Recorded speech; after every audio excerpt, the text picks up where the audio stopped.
wannan majalisar mu ce ka san ba ko fuska ce ba ma yarda da ita ne dole in tambaya ano barka da mu kawai zama ne na dan jiran wani abu ne anan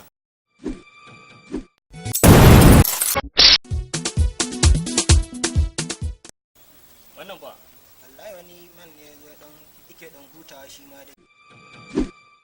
wai ka san akwai matsala fa a hawa da Allah wallahi na ga yan nan mai dan kutuki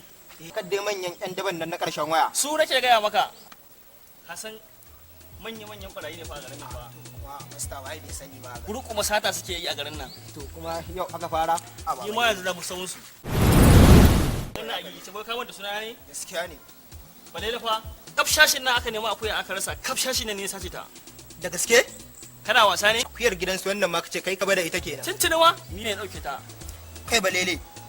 ina mutum shida nan da aka kashe a wayannan ai sun riga sun daya kai to ni na kashe mutum 3 daga cikin su to nan gidan ma na kashe mutum 1 kiya na ji labaran ka sun yi daɗi don haka you are under arrest lillahi wa inna ilaihi raji'un dan Allah ni ba mahaukaci bane ba